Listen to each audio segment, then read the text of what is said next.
हाँ जी, illustration number 7 कल पढ़ा था आप लोगों ने। फटाफट से कौन समझाएगा इस क्वेश्चन को मेरे को एक बार फिर से? हाँ अर्जित, फटाफट से समझा दो इस क्वेश्चन को। हमारे काय को लगे, किसी और के लगे? हाँ हाँ, लगे आग दुश्मन के। हाँ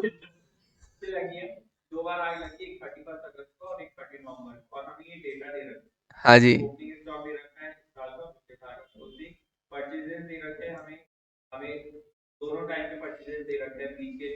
ओके। ओपनिंग फर्स्ट डेट से लेकर फर्स्ट फायर तक का और फर्स्ट फायर से सेकंड फायर तक का परचेज और सेल्स दोनों दे रखा है। ठीक है, ओके। सेल्स के ठीक है, सेल्स में एक फर्नीचर का सेल शामिल है, उसे क्या करना होगा क्योंकि वो सेल ऑफ गुड्स नहीं है। ओके,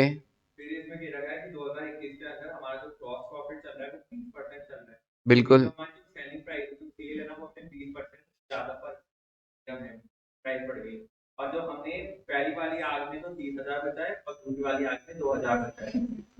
ठीक है, आग में कूदे और हाँ बचा के लेके आए। ठीक है जी, पॉलिसी ले रखा है। ठीक है,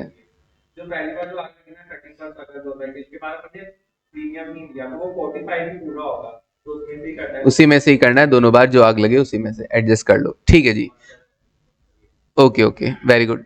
ठीक है जी, बढ़िया है जी। चलिए, तो इस क्वेश्चन को आपने रिपीट किया अर्जित, वेरी गुड, बहुत अच्छे से रिपीट किया और आवाज़ काफ़ी सॉलिड है। हाँ ठीक है, बोलता कम है। हाँ मैंने कहा चलो आज अर्जित से पूछते हैं। चलो, आवाज़ तेज है ना, बिल्कुल ठीक है, ये बहुत बढ़िया बात है, आवाज़ स्ट्रांग होनी जरूरी है।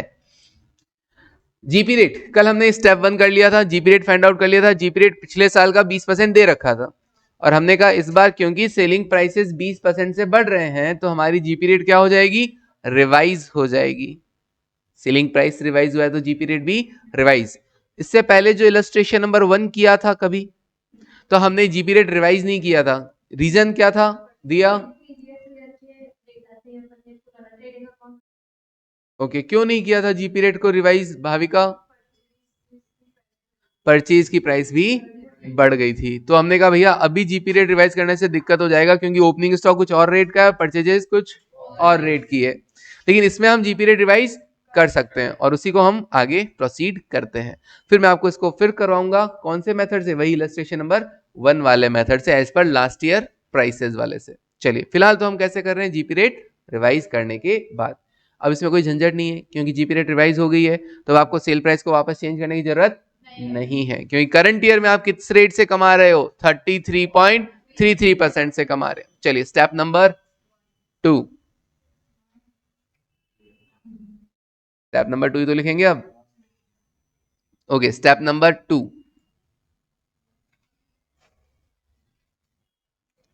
Value of stock on the date of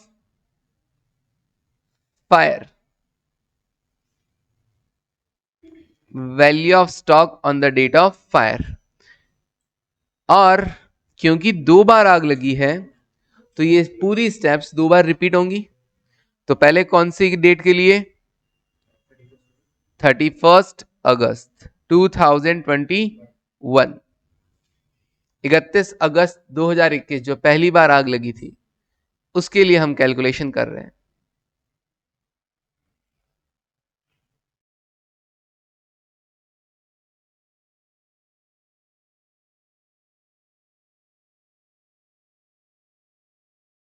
memorandum trading account बनेगा एज ऑन या फॉर द ईयर एंडेड या कुछ और? For the time period from 1 अप्रैल इस साल की शुरुआत से आग लगने की डेट तक का, 31 अगस्त 2021।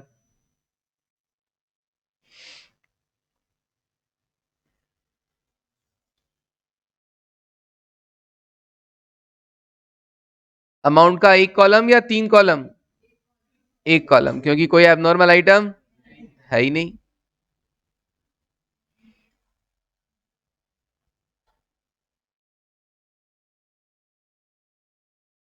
टू ओपनिंग स्टॉक 1 अप्रैल को स्टार्टिंग में स्टॉक कितना था? 59,000। ओके जी, सबके पास मॉड्यूल ओपन है ना? बिल्कुल। 31 मार्च 2021 बोले तो 1 अप्रैल 2021 को स्टॉक था 59। फिर उसके बाद 1 अप्रैल से 31 अगस्त तक की परचेजेस कितनी? 3,45,000। Purchases 3,45,000 by sales. जरा ये भी चेक करते हैं। Sales for the period, fourth point, 1 अप्रैल से 31 अगस्त 4,71,000। एज इट इज लिख दे 471। कोई एडजस्टमेंट नहीं करना है क्योंकि हम जीपी रेट को रिवाइज कर चुके हैं, इसलिए सेल वैल्यू भी रिवाइज वाली ही ली जाएगी। कोई डायरेक्ट एक्सपेंसेस थे क्या? नो। तो जीपी कितना आएगा? 4,71,000 पे आप कितना कमाते हैं सेल्स पे? 33.3333333333%। That is 1/3। That is 1/3। 33.333333%, that means 1/3। तो 4 लाख होता जाएगा, 1/3 कितना होता है? 1,57,000। वो किसी के अगर 156,999 आ रहा है वो उसी वजह से आ रहा है, पॉइंट्स की वजह से।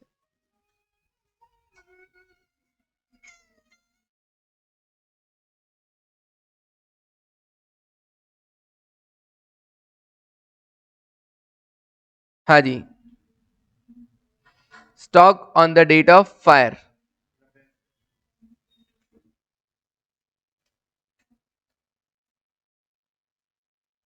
Balancing figure 90,000।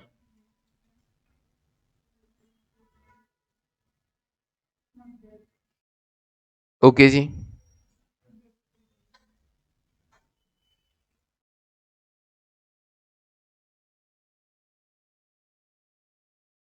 Step number 3, loss of stock.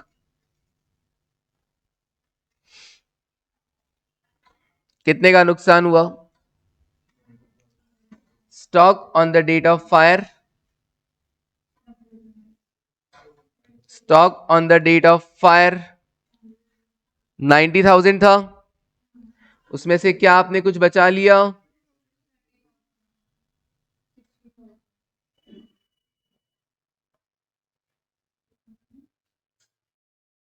कितना बचा लिया? पहली वाली आग में आपने 30,000 बचा लिया था, 30,000 रुपए का माल बचा लिया। तो 90 माइनस 30 कितना? 60,000।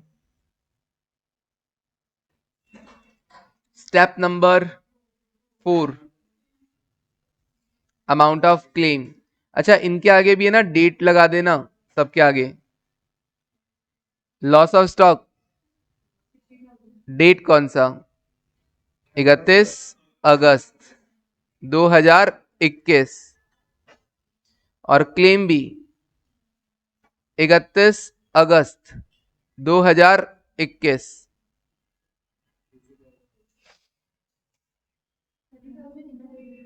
हाँ जी, क्लेम के लिए क्या चेक करना पड़ेगा? Policy value. पॉलिसी वैल्यू कितने का था?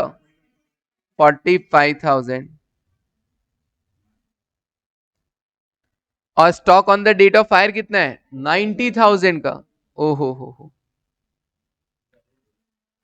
हाँ जी, 90,000 का स्टॉक और तुमने सिर्फ पॉलिसी 45, आधा ही पॉलिसी ले रखा है, तो क्लेम भी आधा ही मिलेगा। Okay, average clause will apply since policy value is less than stock on the date of fire.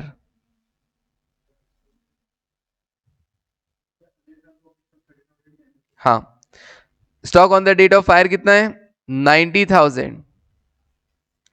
So average clause will apply.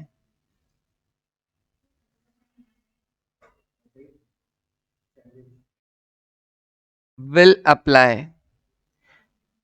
Hence claim कितना होगा? बिल्कुल, फॉर्मूला लगाने की जरूरत है क्या? नहीं। लॉस ऑफ स्टॉक कितना? 60,000। अगर सफिशिएंट पॉलिसी ले रखा होता तो पूरा क्लेम मिल जाता, लेकिन स्टॉक था 90, पॉलिसी था केवल 45 का, आधा ही पॉलिसी करवा रखा था, तो क्लेम भी आधा ही मिलेगा, 30,000। ये लो जी, एक बार का तो क्लेम कैलकुलेट हो गया है। अब हमें क्या करना होगा, अगेन स्टेप्स को रिवाइज करना होगा, वापस रिपीट करना होगा। तो पहली स्टेप जो स्टेप 1 थी जीपी रेट, क्या इसे भी वापस लिखना है? इसे जरूरत नहीं है, क्योंकि जीपी रेट तो हम एक बार देख चुके हैं 33.33%, तो करंट ईयर के लिए यही एप्लीकेबल होगा। हाँ, स्टेप 2 को रिवाइज करना होगा, वापस से रिपीट करना होगा। Stock on the date of fire, date कौन सी? 30 नवंबर 2021। ओके, तो वैल्यू ऑफ स्टॉक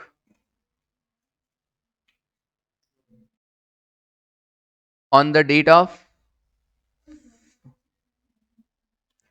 फायर,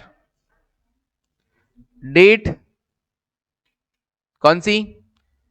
30 नवंबर 2021। कौन सा अकाउंट बनेगा? Memorandum trading account. क्या फाइंड आउट किया जाता है इससे? Stock on the date of fire. Okay, बार बार रिपीट करते चलो एक ही चीज को, वो याद हो जाएंगी। ओके, कहां से कहां तक बनेगा? फर्स्ट फायर से, हाँ सेकंड फायर। फर्स्ट फायर 31 अगस्त था, उसके अगला दिन क्या है? 1 सितंबर। 1 सितंबर 2021 से लेकर 30 नवंबर 2021 आग लगने की डेट तक का।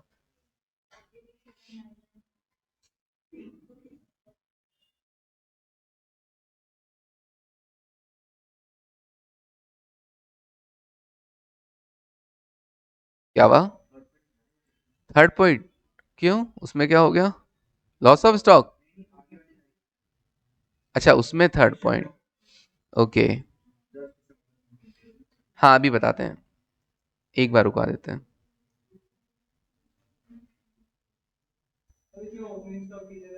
बिल्कुल, वेरी गुड।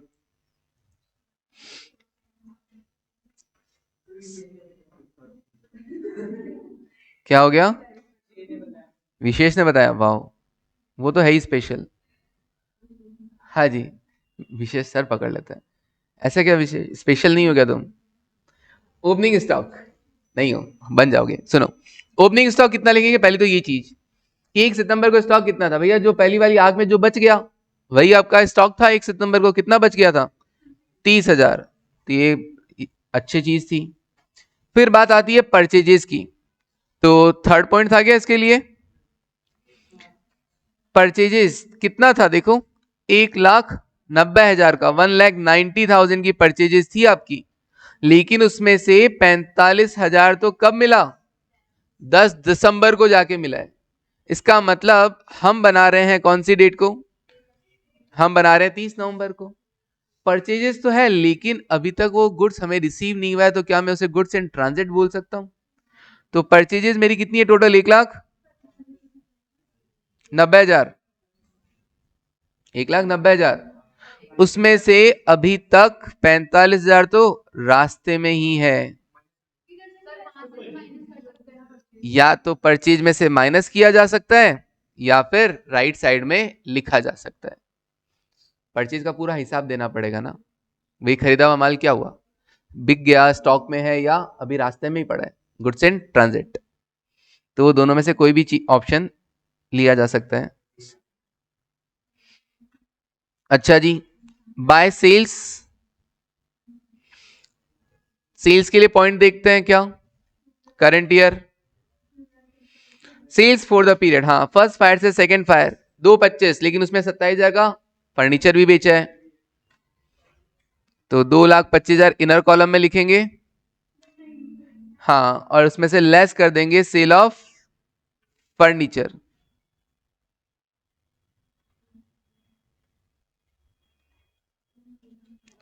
1,98,000।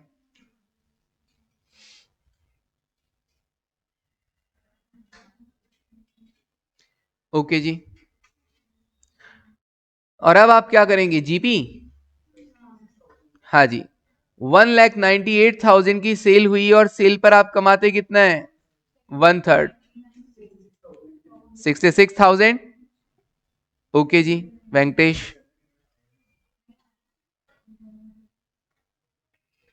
तो लीजा stock on the date of fire कितना है यहाँ? अच्छा नहीं लग रहा। 43,000 अच्छा लग रहा है।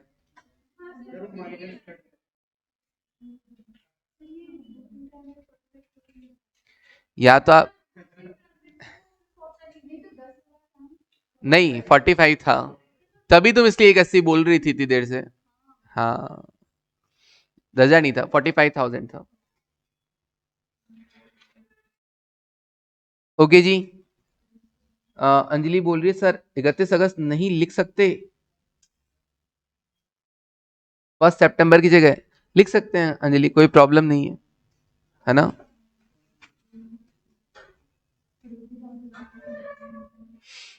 बट जैसे लास्ट इस बार स्टार्टिंग में भी क्या किया था, 1 अप्रैल यूज किया था, तो कोई बात नहीं, 31 मार्च भी लिख सकते थे, क्या फर्क पड़ता है? ठीक है, लेकिन वो ट्रांजेक्शन तो 1 अप्रैल से ही है ना सारे। भाई आग लग गई 31 अगस्त को, एक दिन तो रुक जाओ, उस दिन क्या माल बेचोगे? उस दिन क्या खरीदोगे? अगले दिन से खरीद लेना, इसलिए 1 सितंबर। ठीक है जी। Stock on the date of fire 43,000। फिर step number 6, stock on the date of fire के बाद क्या होता है? Loss of stock. ओके जी। Okay Anjali, loss of stock कैसे आएगा? Value of stock on the date of fire,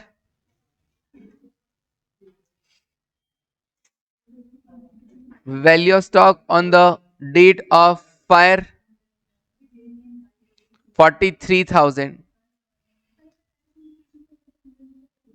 क्या इसमें से कुछ बचा लिया तुमने? 2,000 का माल बचा लिया।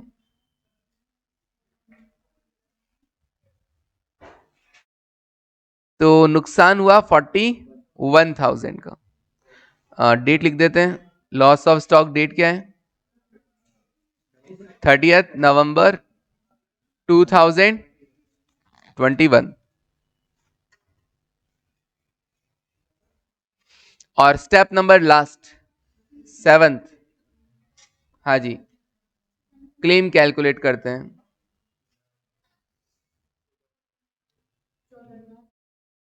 ओके 30, बिल्कुल करेक्ट है, 30 नवंबर 2021। क्या आपने लिखा पॉलिसी वैल्यू कितने का है? Policy value is equals to, sir 45,000 का था, लेकिन आपने जब पहली आग लगी थी तो क्लेम कितने का उठा लिया था? 30,000 का क्लेम डिमांड कर लिया था। अब जब आपको 30,000 का क्लेम मिल ही गया है, तो अब बचा कितना पॉलिसी? 15,000 का। तो पॉलिसी वैल्यू 15,000 है, तो आप लिख सकते हैं since policy value is less than stock on the date of fire,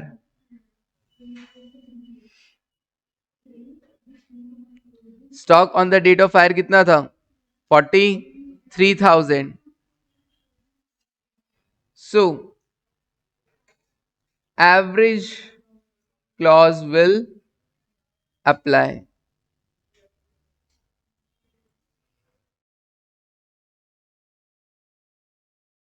और क्लेम कितना मिलेगा? Hence claim is equals to, loss of stock 41,000 का था, पूरा क्लेम मिल जाता अगर आपने सफिशिएंट पॉलिसी ले रखा होता। तो पॉलिसी लेनी कितने की चाहिए थी? 43, stock on the date of fire, और ले कितने का रखा है? सिर्फ 15 का। तो क्लेम 14,302 अप्रोक्स, है ना? ओके हाँ बोलिए। ओके ओके, सारा थोड़ा ना मिलेगा, सारा इसलिए नहीं मिलेगा क्योंकि तुमने करवा ही नहीं रखा है पॉलिसी पूरे का। नहीं, पूरा नहीं मिलेगा, ठीक है ना? अभी भी इससे पहले वाले क्वेश्चन में भी कहाँ मिलता था पूरा पॉलिसी? भाई जितना स्टॉक था सारा मेरा थोड़ा ना जला है, मेरा भी तो माल बच गया था कुछ तो। पॉलिसी पूरे ही करवाते तो क्लेम पूरे का मिलता, जो माल बचा लिया उसमें मेरा भी तो हिस्सा है, इंश्योरेंस कंपनी का भी, तो पूरा क्लेम नहीं मिलेगा। तो प्रीमियम और डिपॉजिट करवाना होगा, वो क्वेश्चन वो अपने आप इंश्योरेंस कंपनी वाले जाने, अपने को नहीं होगा। नहीं, वो इंश्योरेंस कंपनी का जो भी मैटर होगा वो देख लेंगे। उतने का अगर दे देंगे तो फिर क्लेम की जरूरत क्या है ना? तो फिर जब हमको ही बढ़ना है तो फिर हमने करवाना ही क्यों है? हाँ, चलिए, आया समझ में? ऑनलाइन वालों, अंजलि, काव्या, रिद्धिमा, रुचि, विशाखा, समझ में आ गया क्या? बोलो यस। लिख लिया तो डन। हाँ जी, ओके रुचि, ओके रिद्धिमा, ओके विशाखा,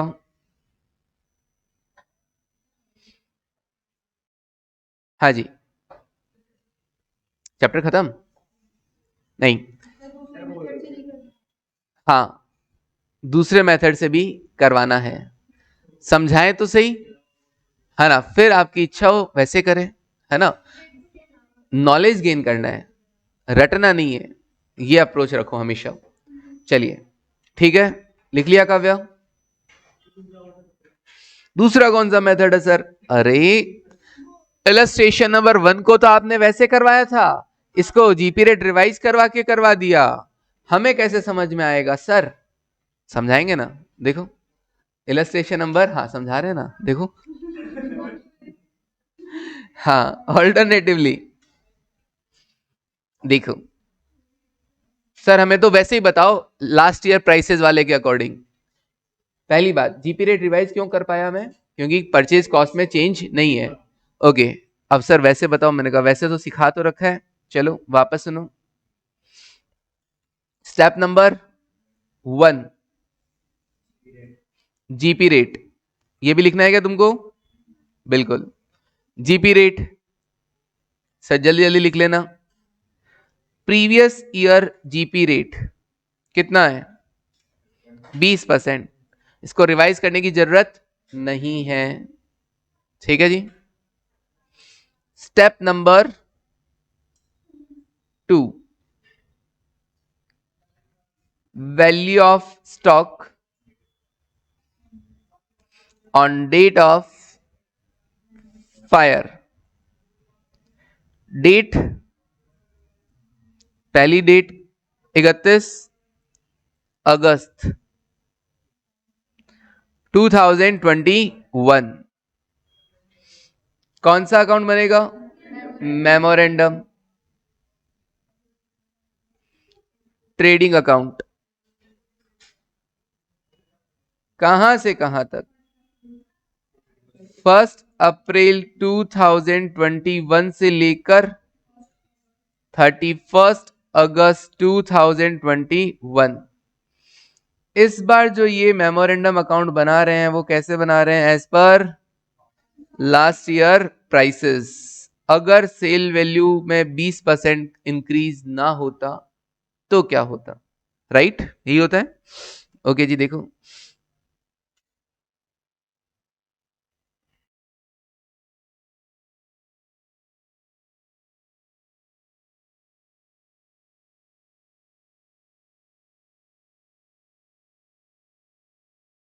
देखते चलो, दोनों में आंसर सेम आएगा ना।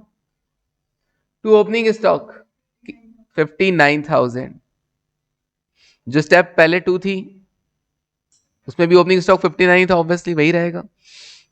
फिर उसकी purchases up to the first fire कितनी थी? 3,45,000। परचेज प्राइस थोड़ी ना रिवाइज हुआ था, नो, बाय सेल्स। कितना था सेल्स? 4,71,000 था। कब? 20% रेट बढ़ने के बाद।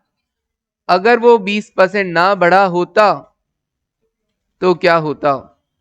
तो 4,71,000 same should be divided and multiply what should be calculated? 392,500। Okay, अगर सेलिंग प्राइसेस 20% से ना बढ़ी होती तो हमारी सेल्स होती 392,500। जीपी 392,500 पे फिर आप कमाते भी कितना, 20% ही कमाते। जीपी रेट 20% ही था, जीपी रेट भी रिवाइज नहीं किया। कितना अमाउंट जीपी, 78,500। ओके जी, तो हाँ जी, ऐसे केस में आपका stock on the date of fire कितना आता। ओके, और पहले भी कितना आया था, आ गया ना answer.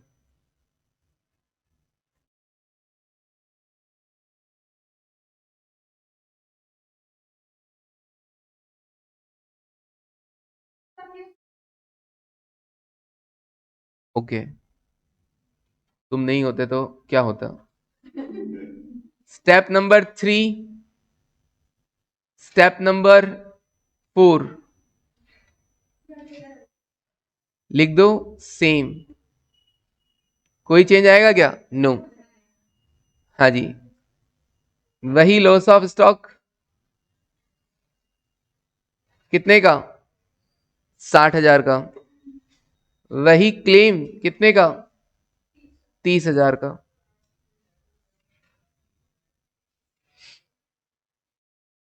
Step number 5,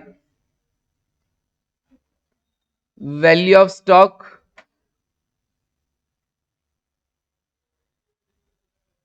on the date of fire. Date कौन सा, 30 नवंबर, 30 नवंबर 2021।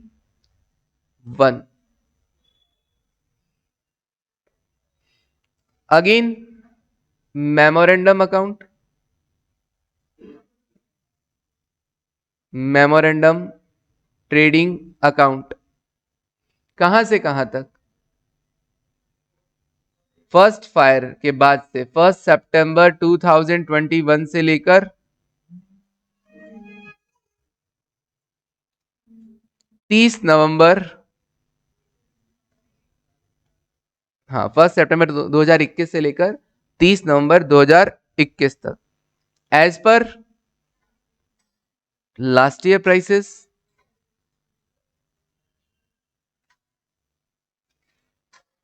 ओके,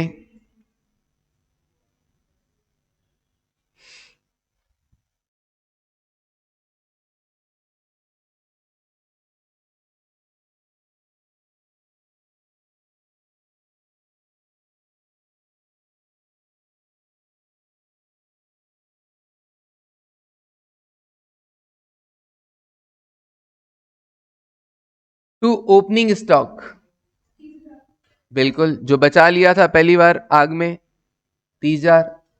परचेजेस कितनी, ओके 190 अगर लिखते हो तो क्रेडिट साइड में लिख देना by goods and transit. Otherwise अगर 145 लिखना है तो भी शो करना होगा ना, डायरेक्ट 145 मत लिखना, 190 minus goods in transit proper दिखाना कितना। हाँ जी, नहीं यहाँ पे ही दिखाना है, हाँ यहाँ पे ही दिखाना है, वर्किंग नोट में नहीं लिखना, प्रॉपर दिखाना है भैया इतने का परचेज, उसका हिसाब बताना पड़ेगा ना, हर एक का नंबर मिलता है, ठीक है। सेल्स, जरा ध्यान से, लड़ो मत।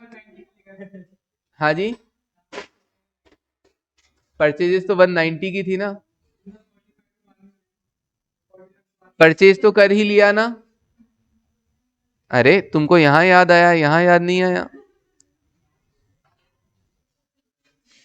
परचेजेस 190 की ही है, मैंने ऑर्डर दे दिया अभिनव, मैंने पेमेंट भी कर दिया, लेकिन वो गुड्स अभी तक मुझे रिसीव नहीं हुआ है, तो परचेज तो मुझे पूरा दिखाना पड़ेगा ना।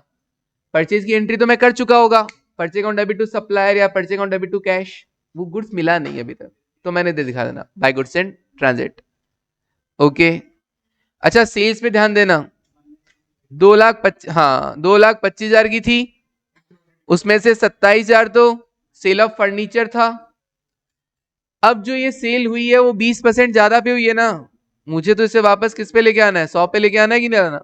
यस, अगर 20% ज्यादा में ना हुई होती तो सेल कितने की होती, 1,65,000, और उस पे मैं कमाता कितना, 20%, 1,65,000 का 20%, 33।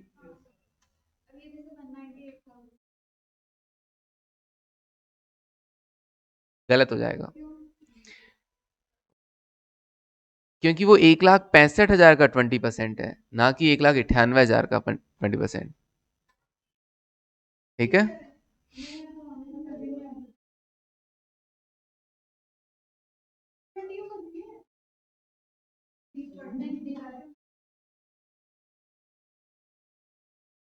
ठीक है लीजा। हाँ वो गलत ही आएगा। रीजन क्या है देखो, 100 रुपए में बेचते थे पिछली बार, इस बार 20 जोड़कर 120 में बेचते हैं, और वो 120 वाला वैल्यू दे रखा है 198। तो same should be divided and multiply what should be calculated.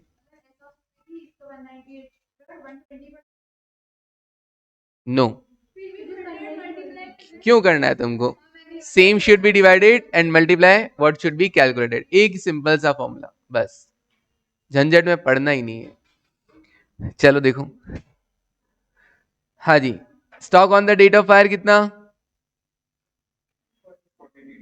Okay, आ गया आंसर।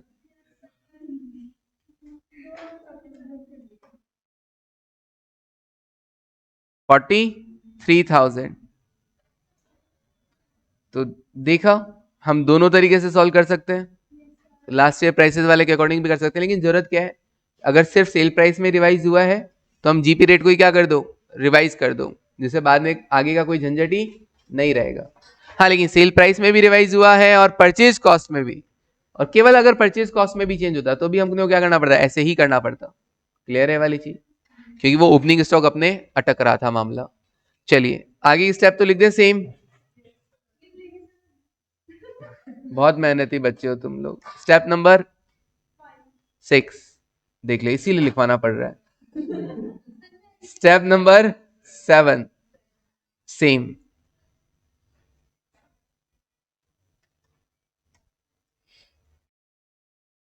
लॉस ऑफ स्टॉक 41,000 और क्लेम 14,302। Done, approx. हाँ डन। चलिए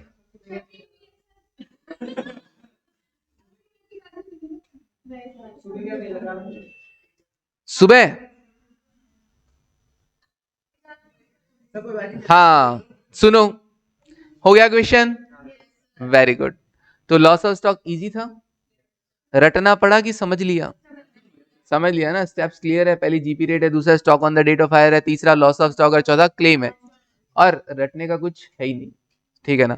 चलिए, और समझो और उसको इतनी बार पढ़ लो कि वो रट जाए। रटने का तो अब आएगा, हाँ, लॉस ऑफ प्रॉफिट वाली इसकी स्टेप्स रहेंगी, और उन स्टेप्स को आपको लर्न करना है और उसकी बेसिस पे बस सॉल्व कर देना है। इसमें समझने का सच कुछ भी नहीं है, पूरे अकाउंट में केवल ये वाला टॉपिक रहेगा जिसमें आपको मुझसे क्यों नहीं पूछना है, ऐसा क्यों हुआ। ठीक है ना, क्यों, क्योंकि ये ऐसा ही है, स्टेप्स है। बाकी पूरे अकाउंट में कहीं से भी तुम पूछना कि हाँ ऐसा क्यों हुआ, बताया जाएगा, क्योंकि इसकी स्टेप्स फिक्स है, ऐसा मतलब ऐसा ही करना है। जैसे लॉ में नहीं होता क्या, टैक्सेशन में नहीं होता क्या, कि हाँ ये 3 स्टेप है, इसके अकॉर्डिंग आपको वैल्यू फाइंड आउट करना है, उस हिसाब से होगा ये। खैर देखेंगे। तो आज तुम्हारा घर पे काम रहेगा क्या, लॉस ऑफ प्रॉफिट के बाद एक्सरसाइज, ट्रू फॉल्स और फिलअप्स हैं, आपको करने हैं क्या? बिल्कुल। सर हमारा पैटर्न में तो सिर्फ एमसीक्यूज है ना, मैंने कहा हाँ, लेकिन सीएमए वाले कब बदल दें, उनका कोई भरोसा नहीं है। मॉक टेस्ट पेपर जब देते हैं वो, तभी अपने को पता चलता है कि इस बार पैटर्न ये रखने वाले हैं। तो अपन अपनी आदत नहीं छोड़ेंगे, हम अपना फिलअप्स वगैरह स्ट्रेट ट्रू फॉल्स करेंगे। अच्छा, करने में बुराई क्या है, एमसीक्यूज भी तो बना के दिया जा सकता है ना उसका। ट्रू फॉल्स के एमसीक्यू नहीं आ सकते क्या? First option true, second of false, तीसरा कांट से। हाँ कांट से भी आता है ना, तो आ सकता है। हाँ जी, थ्योरी चैप्टर है, साथ में खत्म हो गया, समझ नहीं पाया मैं अभी तक। हाँ अच्छा, अच्छा 7 पेज में, हाँ तो अच्छा है ना। तो मैं कुछ बोला ही नहीं ऐसा तो। अरे मैंने कहीं हार्ड बोला क्या? मैंने कहा स्टेप्स हैं, उनको याद करना होगा और उसके अकॉर्डिंग काम करना होगा। अच्छा दिया, वेरी गुड, बहुत ही बढ़िया, शानदार। अब देखो न्यूमेरिकल क्वेश्चन, जिसमें पहला क्वेश्चन आपको खुद करना है, सेल्फ। देखना जरा इसकी क्या खास बात है।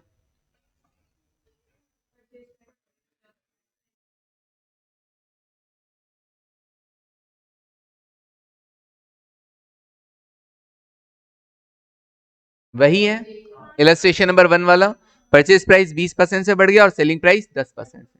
अब परचेज प्राइस भी बढ़ा है, इसका मतलब हम लास्ट ईयर प्राइसेस वाले के अकॉर्डिंग ही करेंगे। ओके, तो एक तो ये करना, कर पाएंगे? आंसर आए या ना आए उसकी टेंशन मत लेना, क्योंकि इनके आंसर भी जरूरी नहीं है कि सही हो। मुझे क्या पता, अब तो मैंने तो पढ़ा दिया, अब तुम जानो, तुम्हारा काम जाने, है ना। इलस्ट्रेशन नंबर 1 का रेफरेंस ले सकते हैं।